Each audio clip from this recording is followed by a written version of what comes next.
nama saya Hendrika Batlayar, NIM 19190147. Di kesempatan ini saya akan mempresentasikan hasil kerja saya, yaitu UAS Manajemen Keuangan.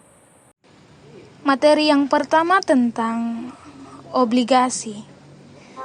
Pengertian obligasi adalah yang pertama, surat kontrak utang yang menyatakan bahwa penerbit atau emiten borrower bersedia membayarkan sejumlah bunga atau insert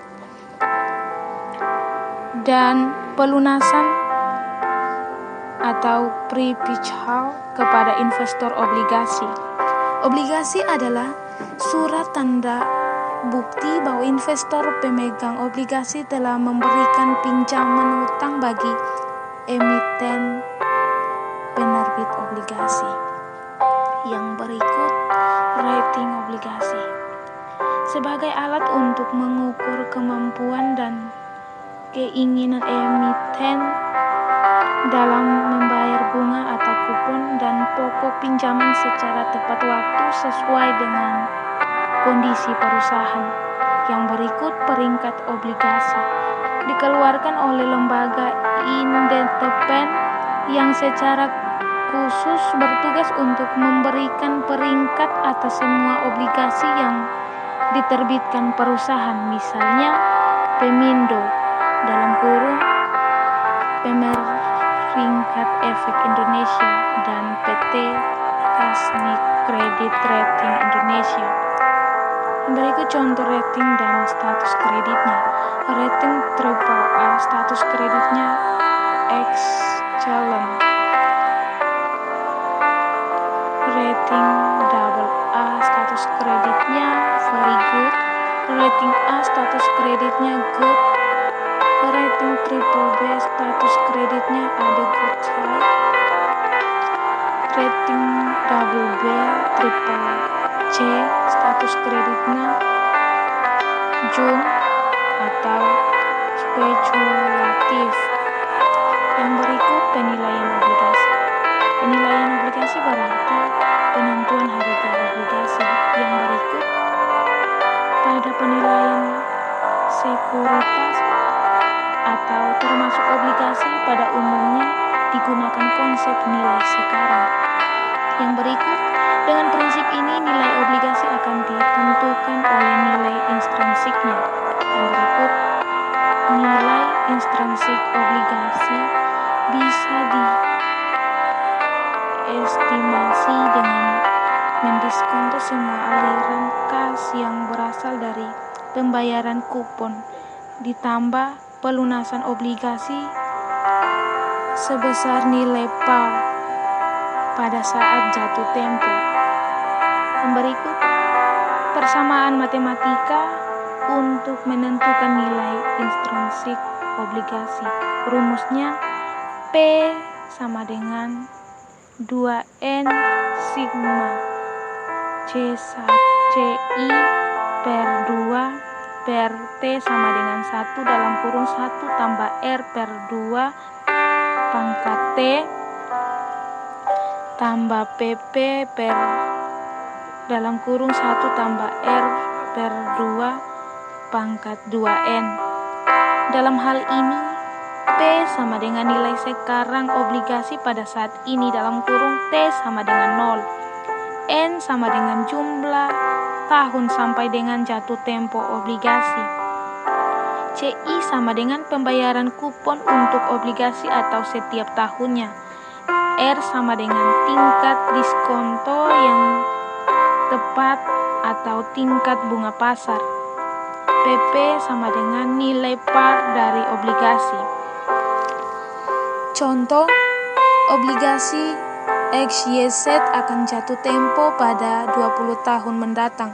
Obligasi tersebut mempunyai nilai par sebesar 1.000 dan memberikan kupon sebesar 16% per tahun. Pembayaran dilakukan 2 tahun sekali. Yang berikut, jika diasumsi bahwa tingkat bunga bunga pasar juga sebesar 16%, maka harga obligasi tersebut adalah sebagai berikut. P sama dengan 2N sigma CI per 2 per T sama dengan 1 dalam kurung 1 tambah R per 2 pangkat T tambah PP per dalam kurung 1 tambah R per 2 pangkat 2N sama dengan P sama dengan 40 sigma 160 per 2 per T sama dengan 1 dalam kurung 1 tambah 0,16 per 2 pangkat T tambah 1000 per dalam kurung 1 tambah 0,16 per 2 pangkat 40 sama dengan 954 tambah 46 sama dengan 1000 sama dengan nilai par. Yang berikut, dengan menggunakan tabel A1 dan tabel A2, nilai obligasi XYZ juga dapat dihitung dengan perincian sebagai berikut. Nilai sekarang dari penerimaan bunga 80 kali 11.925.000 rupiah sama dengan 954.000 rupiah. Nilai sekarang dari pelunasan nilai par adalah 1000 kali 0,046 sama dengan 46. Jadi total nilai obligasi XYZ sama dengan 1000. Yang berikut 3 tipe obligasi. Yang pertama, premium bonds, yaitu obligasi dengan harga lebih tinggi daripada nilai normalnya, dikatakan dijual pada harga premi. Yield to maturity dari premium bonds adalah lebih kecil daripada tingkat kuponnya. Yang kedua, discount bonds, yaitu obligasi dengan harga lebih rendah daripada nilai normalnya, dikatakan dijual pada harga diskon. Yield to maturity dari discount bonds adalah lebih besar daripada tingkat kuponnya. Yang ketiga, par bonds, yaitu obligasi dengan harga sama dengan nilai normalnya, dikatakan dijual pada harga par. Yang berikut harga obligasi. Yang pertama, dengan membandingkan antara tingkat bunga dan disyaratkan dan tingkat kupon, harga obligasi dapat dikelompokkan menjadi 3 tipe. Yang pertama, jika tingkat bunga yang disyaratkan sama dengan tingkat kupon, harga obligasi akan sama dengan nilai parnya atau obligasi dijual sebesar nilai par. Yang kedua, jika tingkat bunga yang disyaratkan lebih tinggi daripada tingkat kupon, harga obligasi akan lebih rendah dari nilai parnya atau obligasi dijual dengan diskon. Yang ketiga, jika tingkat bunga yang disyaratkan lebih rendah daripada tingkat kupon, harga obligasi akan lebih tinggi daripada nilai parnya atau obligasi dijual dengan premi. Materi yang kedua tentang risiko dan tingkat pengambilan. Yang berikut ada 2 aspek yang perlu dipertimbangkan oleh manajemen perusahaan, manajemen keuangan dalam pengambilan keputusan keuangan, yaitu yang pertama, tingkat pengambilan atau rating. Yang kedua, risiko atau keputusan keuangan tersebut. Yang berikut, return adalah imbalan yang diharapkan diperoleh di masa mendatang. Return adalah tingkat keuntungan yang diharapkan. Yang berikut, resiko. Resiko adalah kemungkinan terjadinya hasil yang tidak diinginkan atau berlawanan dari yang diinginkan. Resiko adalah kemungkinan terjadinya penyimpangan dari rata-rata dari tingkat pengambilan yang diharapkan yang dapat diukur dari standar deviasi dengan menggunakan statistika. Yang berikut, hubungan risiko dan return yang diharapkan. Hubungan antara risiko dan return merupakan hubungan yang bersifat searah atau linear. Artinya, semakin besar risiko suatu aset, maka semakin besar pula return yang diharapkan atas aset tersebut dan sebaliknya. Yang berikut, risiko aset. Risiko dari suatu aset dapat dilihat dengan dua cara. Yang pertama, dalam basis berdiri sendiri atau risiko tunggal. Yang kedua, dalam konteks portofolio atau risiko aset dalam suatu portofolio. Yang berikut, risiko aset terdiri atas dua bagian. Yang pertama, on stand-alone basis, yaitu risiko yang harus ditanggung jika berinvestasi hanya pada satu aset saja. Dan yang kedua, arus kas aset dihitung secara terpisah. Yang kedua, in portfolio konteks, yaitu risiko yang harus ditanggung dalam berinvestasi pada sejumlah aset atau lebih dari satu aset. Yang kedua, arus kas dari sejumlah aset digabungkan. Yang berikut, diversifiable risk. Yang pertama, disebabkan oleh kejadian-kejadian random seperti mogok kerja, sukses atau gagalnya marketing program. Yang kedua, efeknya terhadap portofolio dapat dihilangkan dengan diversifikasi. Yang berikut, market share, disebabkan oleh faktor-faktor yang mempengaruhi hampir semua perusahaan seperti investasi, naiknya harga BBM, perang, resesi, konflik politik, dan lain-lain. Yang berikut, return aset tunggal. Return aset tunggal terdiri dari dua komponen utama, yaitu yang pertama, yield, komponen return yang mencerminkan aliran kas atau pendapatan yang diperoleh secara periodik dari suatu investasi. Yang kedua, capital gain, komponen return yang merupakan kenaikan harga suatu surat berharga yang bisa memberikan keuntungan bagi investor. Yang berikut, return total investasi dapat dihitung sebagai berikut. Return sama dengan capital gain tambah yield. Yang berikut, koefisien variasi.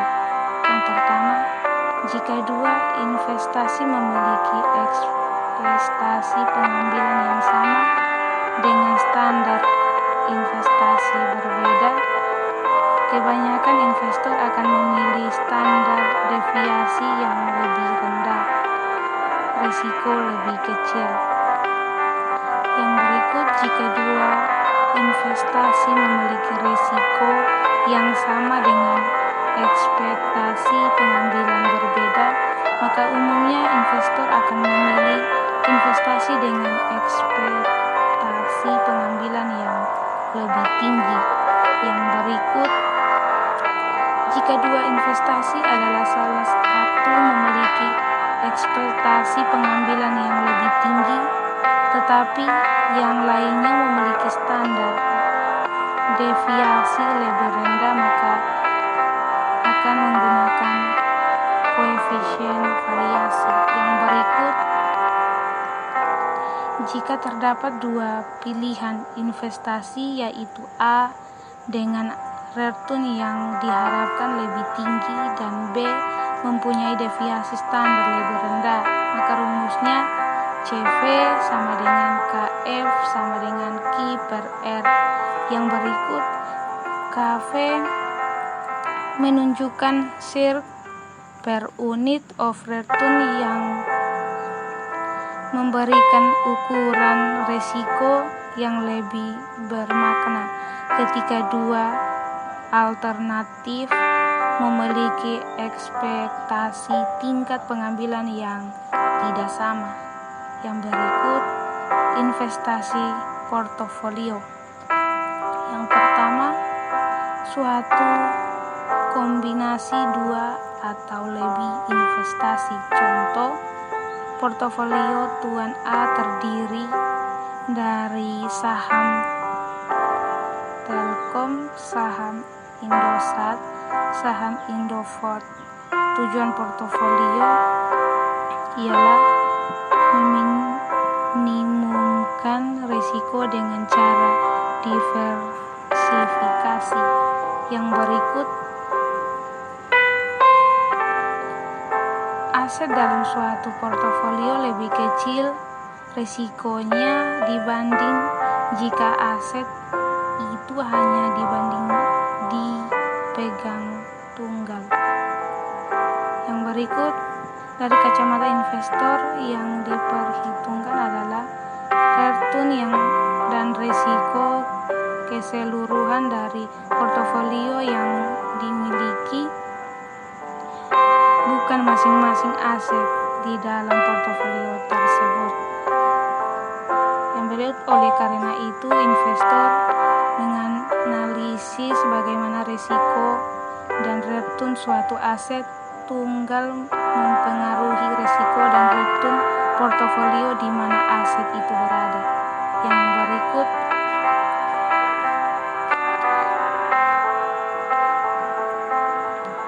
capital asset pricing model atau yang disingkat CAPM.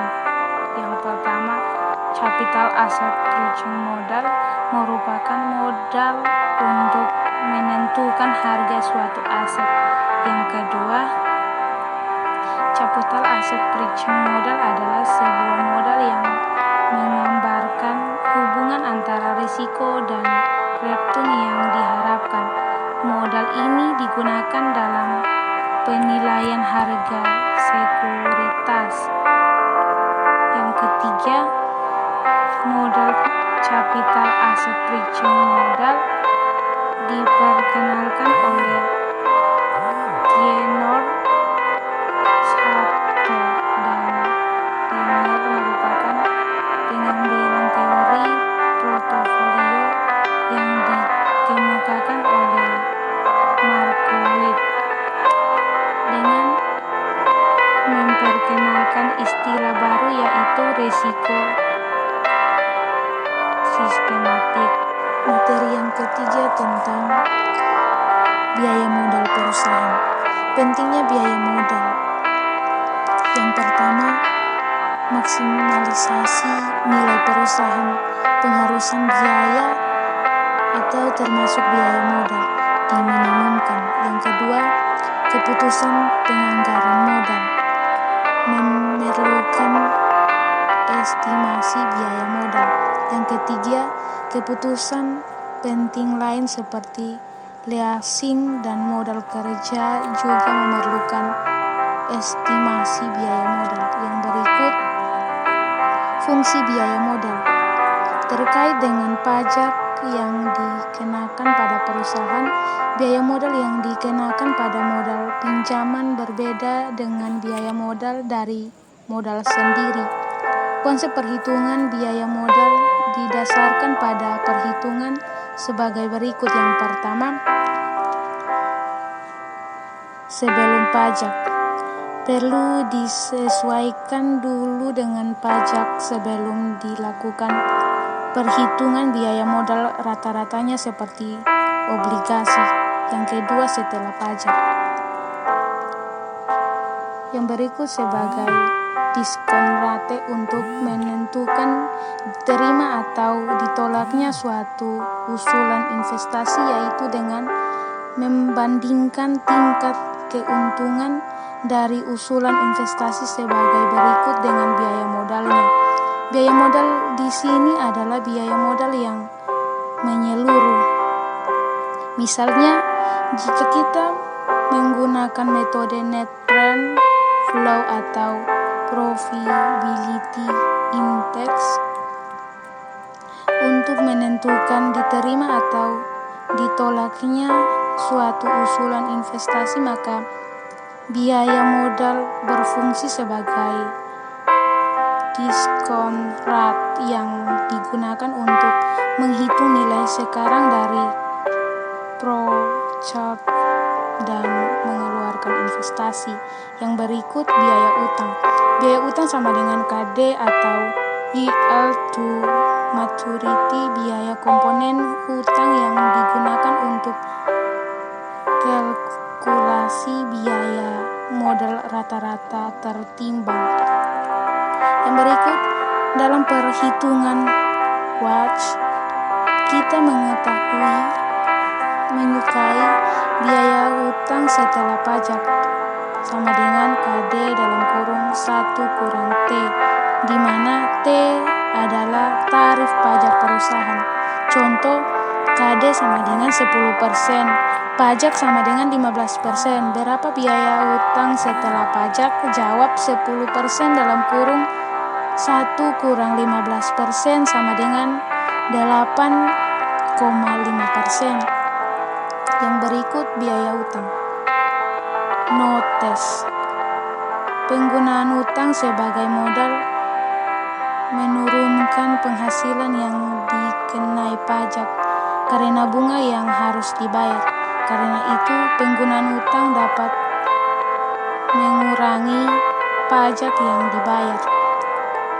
Contoh, suatu perusahaan membeli bahan baku secara kredit. Bunga dari kredit tersebut sebesar 10%. Tingkat pajak penghasilan sebesar 40%, maka biaya utang setelah pajak sebesar KT sama dengan KB dalam kurung 1 kurang T sama dengan 0,10 dalam kurung 1 kurang 0,40, maka 0,06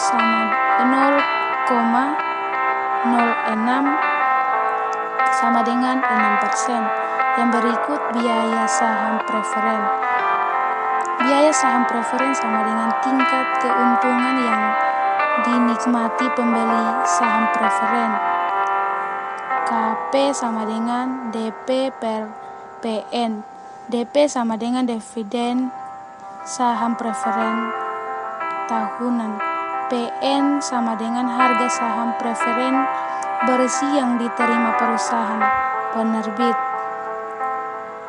setelah dikurangi biaya peluncuran saham atau flotation cost. Contoh yang berikut, PT Aksara menjual saham preferen yang memberikan dividen Rp 10 per tahun. Harga saham Rp 100 dengan flotation cost 2,5 per lembar saham. Maka KP sama dengan DP bagi PN sama dengan 10 bagi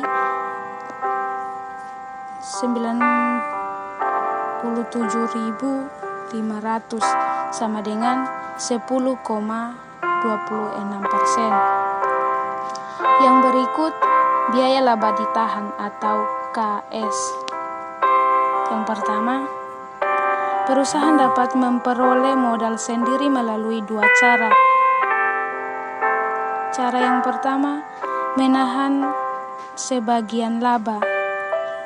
Cara yang kedua, menerbitkan saham biasa baru. Yang berikut, apabila perusahaan menahan sebagian labanya untuk modal, apakah ada biayanya? Ya, opportunity cost. Laba dapat dibandingkan berupa dividen dan investor dapat mengidentifikasikan uang dengan membeli saham, obligasi real estate, dan lain-lain. Oleh karena itu, perusahaan harus dapat memberikan keuntungan paling tidak sama dengan keuntungan yang dapat diperoleh oleh pemegang saham pada alternatif investasi yang dimiliki risiko yang sama dengan risiko perusahaan atau dalam kurung. Materi yang keempat tentang saham dan penilaiannya. Pengertian saham. Saham merupakan surat berharga yang diterbitkan emiten yang menyatakan bahwa pemilik saham mempunyai hak kepemilikan atas aset-aset perusahaan. Yang berikut imbalan yang bisa diterima investor saham. 1. Hak kepemilikan. 2. Dividen. 3. Capital gain. Yang berikut hak-hak investor saham. Hak istimewa yang dimiliki investor saham. Yang pertama, hak kepemilikan tercermin dalam voting ring yang dimiliki investor. Makin besar kepemilikan, makin besar hak pemegang saham untuk mengontrol perusahaan. Yang kedua, preemptive ring, yaitu hak investor saham untuk didahulukan dalam pembelian saham baru yang diterbitkan oleh perusahaan. Yang berikut karakteristik saham preferen. Yang pertama, memiliki hak lebih dahulu memperoleh dividen dan membayarkan dividen dalam jumlah tetap yang lebih tinggi daripada dividen saham biasa. Yang kedua, memiliki hak pembayaran maksimum sebesar nominal sahamnya setelah pembayaran kepada kreditor dalam hal likuidasi. Yang ketiga, memiliki hak utama di atas pemegang saham biasa dalam hal likuidasi. Yang berikut tujuan penilaian saham. Yang pertama, saham merupakan aset finansial yang dapat dijadikan investasi. Yang kedua, penilaian saham dilakukan untuk menentukan apakah saham yang akan dibeli atau dijual akan memberikan tingkat return yang sesuai dengan return yang diharapkan. Yang ketiga, nilai saham dibedakan menjadi 3, yaitu nilai buku, nilai pasar, dan nilai intrinsik. Yang berikut nilai buku. Nilai buku per lembar saham adalah nilai aktiva bersih yang dimiliki pemilik yang memiliki 1 lembar saham. Yang kedua, dilihat dari laporan keuangan perusahaan yang bersangkutan. Nilai buku sama dengan total ekuitas per jumlah saham biasa yang beredar. Yang berikut nilai pasar. Harga saham di bursa saham pada saat tertentu. Yang berikut ditentukan oleh permintaan dan penawaran saham yang bersangkutan di pasar bursa. Yang berikut nilai intrinsik. Nilai sebesarnya atau seharusnya dari satu saham. Yang kedua, calon investor menghitung nilai intrinsik dalam saham untuk memutuskan strategi investasinya. Yang ketiga, jika nilai pasar lebih dari nilai intrinsik, maka overflow akan dijual. Yang berikut, jika nilai pasar nilai intrinsik wooden trade dibeli. Yang berikut,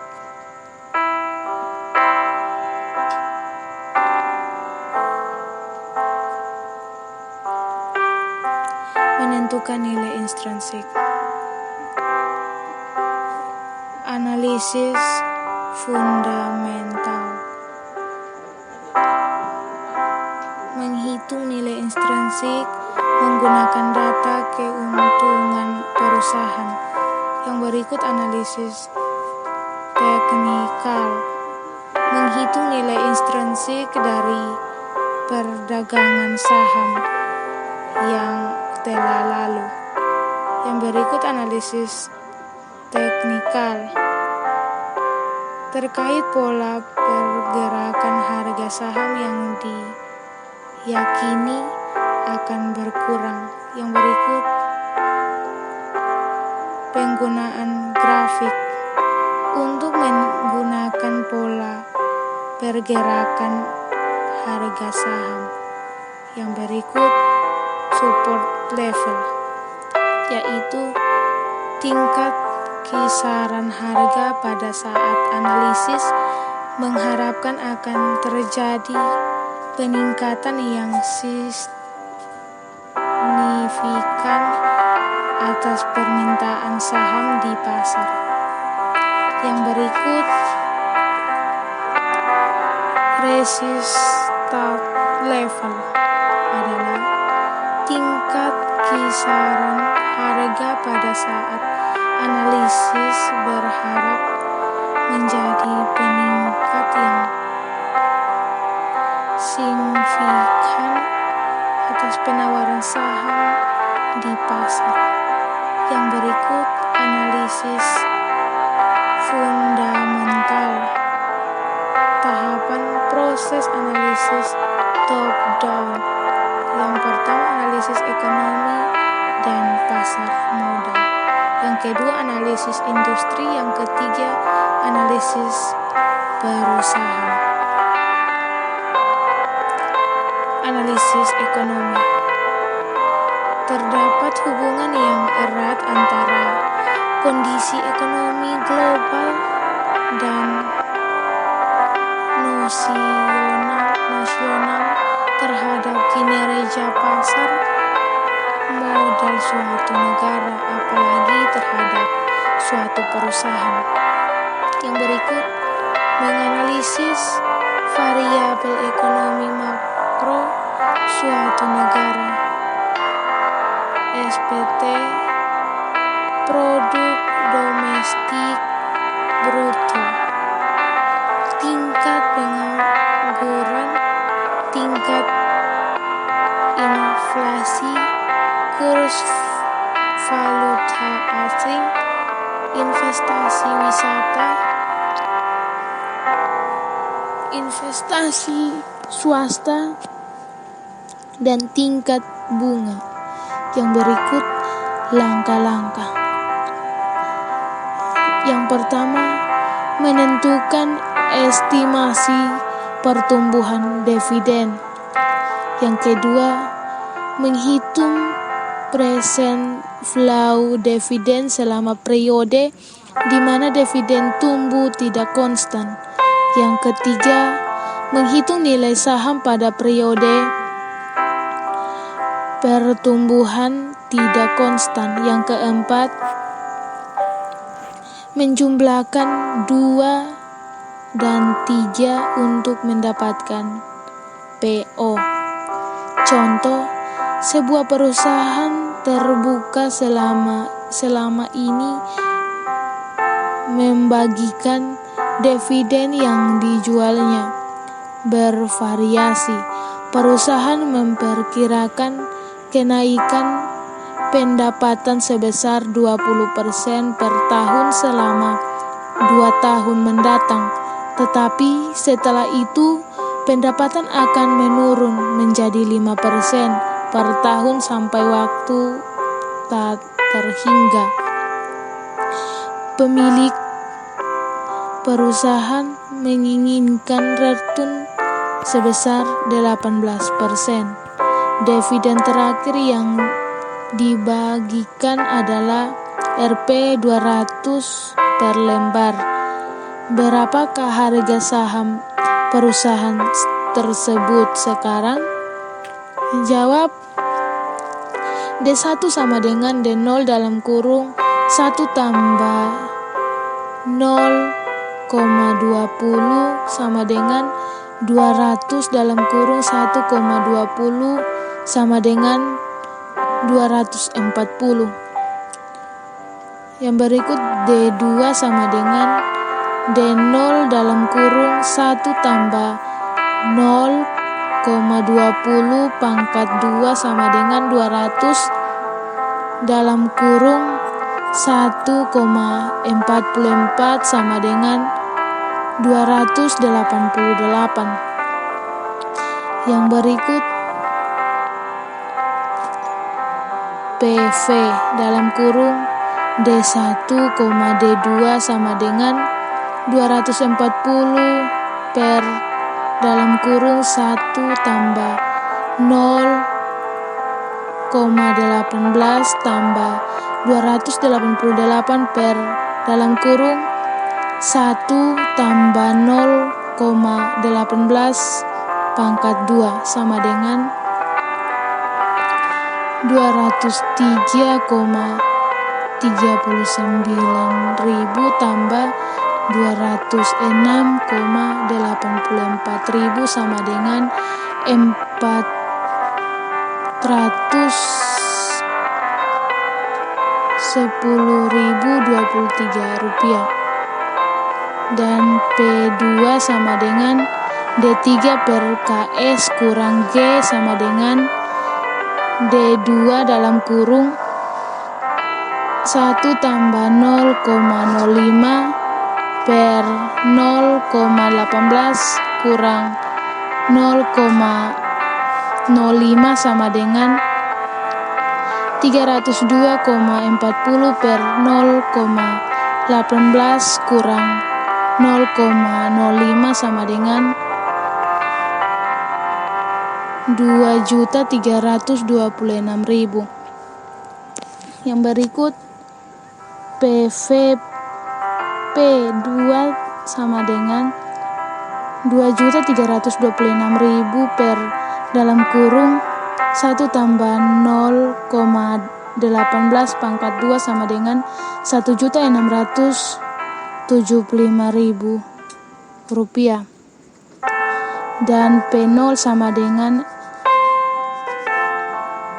41.203 rupiah tambah 1.675.000 sama dengan 2.080.073 rupiah.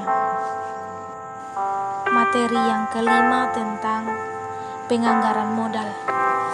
Yang berikut pentingnya penganggaran modal. Yang pertama, jangka waktu tertanamnya aset yang lama membuat perusahaan perlu memikirkan sumber dana lain bagi kebutuhan yang lain. Yang kedua, investasi dalam aktiva tetap menyangkut 2 hal, yaitu yang pertama, bila investasi yang terlampau besar, akibatnya adalah banyak peralatan yang tidak beroperasi.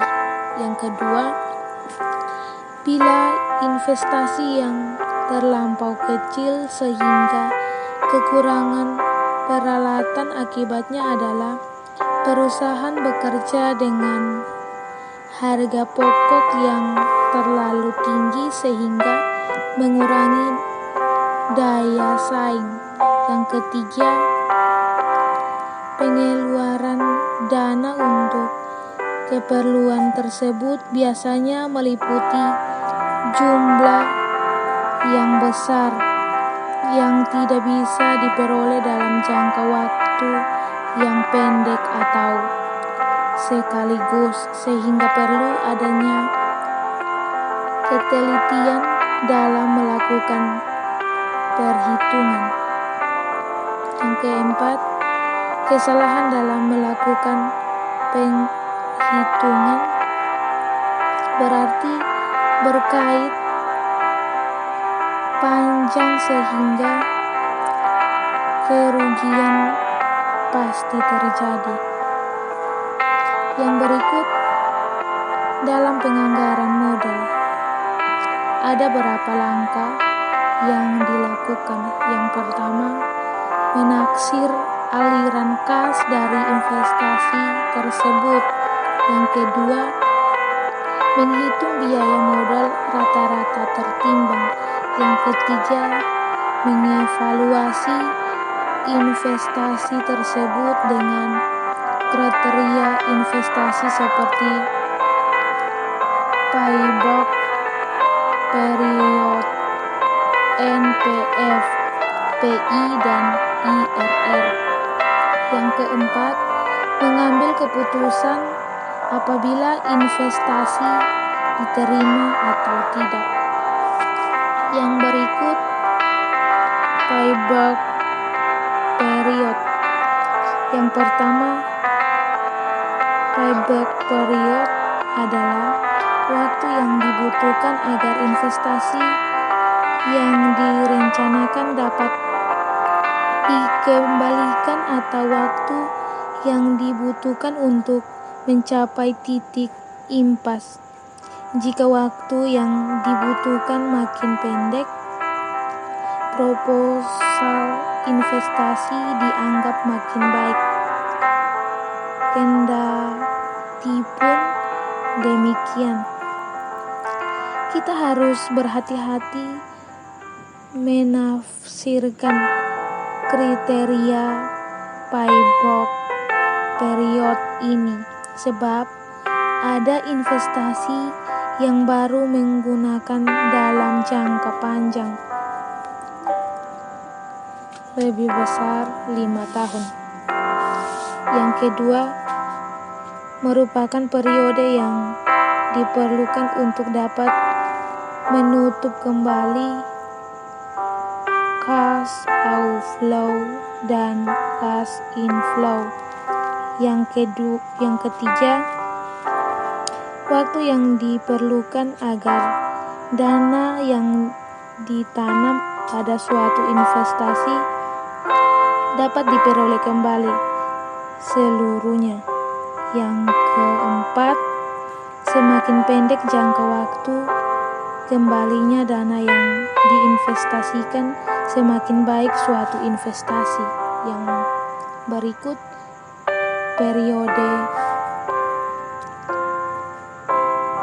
metode payback period atau PP merupakan suatu periode yang diperlukan untuk menutup kembali pengeluaran suatu investasi dengan menggunakan aliran kas masuk yang diperoleh dengan rumus PP sama dengan capital outlast per purchase kali 1 tahun. Contoh soal, PT Semakin Jaya melakukan investasi sebesar Rp 45 juta. Jumlah flash inflow per tahun adalah Rp 22.500.000, maka payback periodenya adalah payback period sama dengan 45 juta kali 1 tahun, maka hasilnya 22.500.000 sama dengan 2 tahun. Artinya dana yang tertanam yang investasi sebesar Rp 45 juta akan dapat diperoleh kembali dalam jangka waktu 2 tahun. Yang berikut net present flow. Net present flow adalah selisih present flow dari keseluruhan cash flow dengan keseluruhan cash outflow. Yang berikut, bila present flow cash flow lebih besar dari cash outflow atau NPF bernilai positif, maka usul investasi diterima. Begitu juga sebaliknya. Bila flow inflow lebih kecil dari flow outflow atau NPF bernilai negatif, maka usul investasi ditolak. Yang berikut, rumus yang dapat digunakan adalah NPF sama dengan sigma cash flow per N sama dengan 1 dalam kurung 1 tambah I pangkat N kurang 10, di mana I sama dengan tingkat bunga atau keuntungan yang disyaratkan dan N sama dengan periode atau waktu, 10 sama dengan nilai investasi awal. Yang berikut, profitability index.